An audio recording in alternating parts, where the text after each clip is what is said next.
Welcome to Riva Malik vlog. उम्मीद है आप सब खैरियत से होंगे।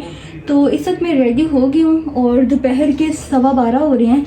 तो अभी हम लोग जाने लगे हैं मॉल शॉपिंग करने के लिए ईद की। तो मैं वहाँ जाके आपको दिखाऊंगी कि मैं कौन सा ड्रेस ले रही हूँ। ड्रेस तो नहीं दिखाऊंगी, वो तो खैर मैं ईद पे दिखाऊंगी। ये बताऊंगी कि मैंने क्या क्या लिया। तो चलते हैं फिर वहाँ जाके आपसे मिलते हैं। जा रहे हैं नीचे।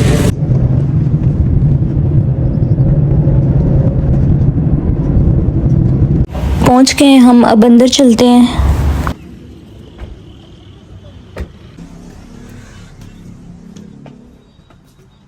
सबसे पहले हम डाइनर के आउटलेट गए। वहाँ पर हमने काफ़ी सारे ड्रेसेस देखे, बहुत अच्छे अच्छे ड्रेसेस थे, लेकिन ये बहुत ज़्यादा एक्सपेंसिव थे। मैंने इस ड्रेस की प्राइस पूछी तो इन्होंने मुझे बोला 11,000। तो मैंने पहले सोचा कि कहीं ये मुझे अंबानी की बेटी तो नहीं समझ रही। खैर मैंने इग्नोर मारते हुए आगे बढ़ी और बाकी ड्रेसेस देखे। और यहाँ पर जेंट्स के लिए शर्ट्स भी थी और टी शर्ट्स भी अवेलेबल थी, जीन्स वगैरह। यहाँ पर जेंट्स की शूज़ भी अवेलेबल थे और साथ में कैप्स भी। तो वैसे मैंने ये चीज़ें लेनी तो नहीं, लेकिन मैं आपको इसलिए दिखा रही हूँ कि कभी आपका यहाँ पर आना हुआ तो आप ज़रूर इन चीज़ों का विज़िट कर लीजिएगा। यहाँ पर मुझे कुछ इतना ख़ास पसंद नहीं आया। फिर हम दूसरे मॉल गए और वहाँ पर मैंने बोला कि शायद मुझे कुछ पसंद आ जाए। और यहाँ पर हमें बीबा को बेबी गर्ल नज़र आ गई थी और वो इसे छोड़ ही नहीं रही थी।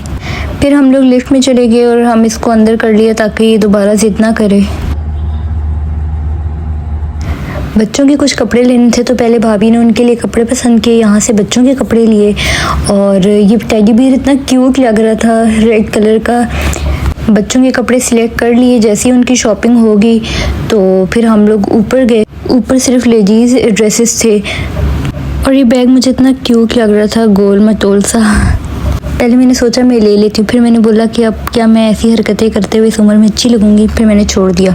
और ये यहाँ पर सारा ज्वेलरी का पोर्शन बना हुआ था। यहाँ पर सारी ज्वेलरीज थी, बैंगल्स, इयररिंग, नेकलेस, हर तरह के आइटम्स यहाँ पर मौजूद थे।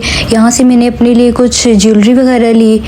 और यहाँ पर हर कलर में स्क्रंचीज अवेलेबल थी, आप अपने ड्रेसेस के साथ मैच करके इसे ले सकते हैं। इतने क्यूट कुशन्स थे। यहाँ पर फिर मैं ऊपर आ गई और यहाँ पर सारे लेडीज़ ड्रेसेस थे। यहाँ पर मैंने बहुत सारे ड्रेसेस देखे अपने लिए।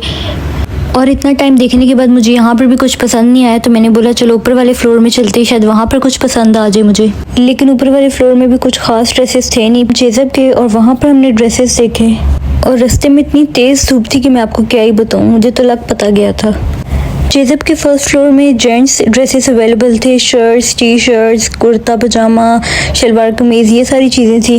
फिर हम सेकंड फ्लोर में गए और वहाँ पर भी कॉस्मेटिक आइटम्स अवेलेबल थे, यानी ड्रेसेस नहीं थे। तो यहाँ पर कुछ कॉस्मेटिक की चीज़ें थी, वो मैंने ली। और फिर हम गए थर्ड फ्लोर पर और वहाँ पर मैंने अपने लिए ड्रेसेस देखे। फाइनली इतना ढूंढने के बाद मुझे ड्रेस पसंद आ गया और मैंने डन कर दिया। फिर हम मेहंदी शॉप पर गए और हमने मेहंदी ली। और फिर उसके बाद हम लोग चूड़ियों की शॉप पर आए। वहाँ पर बहुत सारी चूड़ियाँ थी और इतनी प्यारी लग रही थी। वैसे तो मैंने चूड़ियाँ कभी पहनी नहीं है, लेकिन इस दफ़ा मैंने ईद पर चूड़ियाँ ले ली।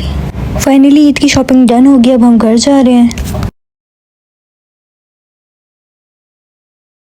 घर पहुँच गए हैं, बस अब जल्दी से ऊपर चलते हैं।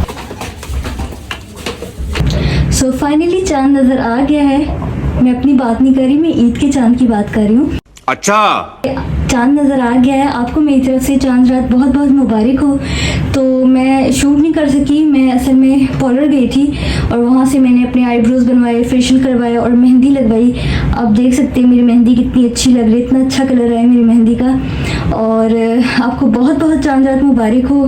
उम्मीद है कि कल की ईद आपकी बहुत अच्छी गुजरेगी इंशाल्लाह, और मेरी भी बहुत अच्छी गुजरेगी। और आप मुझे अपनी दुआओं में याद रखिएगा, मैं भी आप सबको अपनी दुआओं में याद रखती हूँ। और मेरे व्लॉग्स देखते रहिएगा, अच्छे से कमेंट कीजिएगा। उम्मीद है आपको मेरा ये व्लॉग भी बहुत अच्छा लगा होगा। लेकिन आपने मेरे चैनल को सब्सक्राइब, मेरी वीडियोज़ को लाइक और अच्छे अच्छे कमेंट और ज़्यादा से ज़्यादा शेयर करना है। और मैं कल आपको अपना ईद का ड्रेस दिखाऊंगी, तो आप मुझे कमेंट सेक्शन में बताइएगा कि मेरे ईद का ड्रेस कैसा है। तो मिलते हैं आपसे नेक्स्ट व्लॉग में, तब तक के लिए अपना बहुत सारा ख्याल रखिएगा। अल्लाह हाफिज़।